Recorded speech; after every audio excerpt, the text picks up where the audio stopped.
बागेश्वर धाम मंदिर मध्य प्रदेश राज्य के छतरपुर जिले में स्थित है। जिले के गंज नामक कस्बे से लगभग 35 किलोमीटर दूर एक गढ़ा गांव पड़ता है। उसी गांव में हनुमान जी महाराज का एक मंदिर है। यहाँ के आचार्य श्री धीरेन्द्र शास्त्री जी पूरे विश्व भर में चर्चा का विषय बने हुए हैं। ऐसा दावा किया जाता है कि यहाँ आकर अपनी अर्जी लगाने से सभी मनोकामनाएं पूरी होती हैं। यहाँ के आचार्य श्री धीरेन्द्र शास्त्री जी यहाँ पर बालाजी सरकार का दरबार लगाते हैं और अनजान लोगों को उनके नाम से बुलाते हैं। फिर पर्ची में उन लोगों की समस्या भी लिख देते हैं उनके बिना बताए ही। तो चलिए आज हम आप लोगों को बताते हैं कहाँ है बागेश्वर धाम का मंदिर और क्या है इसका इतिहास। यह मंदिर छतरपुर के पास बागेश्वर धाम में स्थित है और यह एक बालाजी का मंदिर है। यहाँ पर विदेशों से भी लोग आते हैं। लगभग 20 से 30 साल पहले 1986 में इस मंदिर का जीर्णोद्धार कराया गया था। उसके बाद ही यह मंदिर काफ़ी प्रसिद्ध होता चला गया। 2012 में श्रद्धालुओं के कष्टों का निवारण करने के लिए यहाँ पर दरबार लगाने का शुभ आरंभ किया गया। उसके बाद ही 2016 में बागेश्वर धाम में भूमि पूजन किया गया। उसके बाद ही बालाजी का यह मंदिर समस्याओं के निराकरण के लिए प्रसिद्ध हो गया।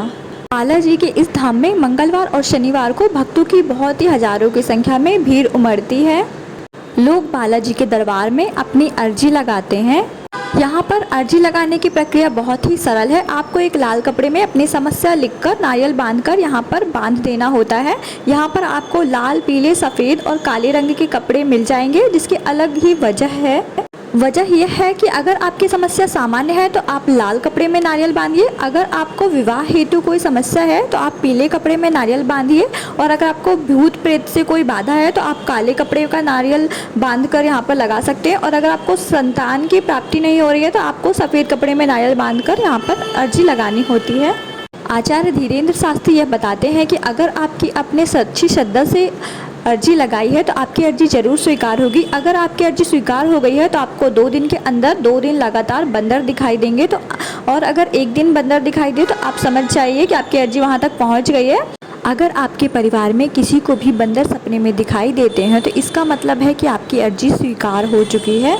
और अगर आपको बंदर ना दिखाई दे इसका मतलब आपकी अर्जी स्वीकार नहीं हुई है। तो अर्जी स्वीकार कराने के लिए आपको मंगलवार के दिन कुछ उपाय करने होंगे जिससे कि आपकी अर्जी अवश्य स्वीकार हो जाएगी।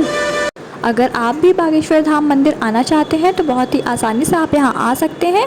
मार्ग से, रोड सड़क मार्ग से, हवाई मार्ग से, ट्रेन से, किसी भी रास्ते से आप यहाँ आ सकते हैं। यहाँ आने के लिए आपको छतरपुर रेलवे स्टेशन आना होगा या फिर खजुराहो रेलवे स्टेशन भी आप आ सकते हैं। आपको वहाँ से टैक्सी मिल जाएगी यहाँ तक आने के लिए। बागेश्वर धाम में ही आपको खाने पीने से लेकर रहने की व्यवस्था भी मिल जाएगी।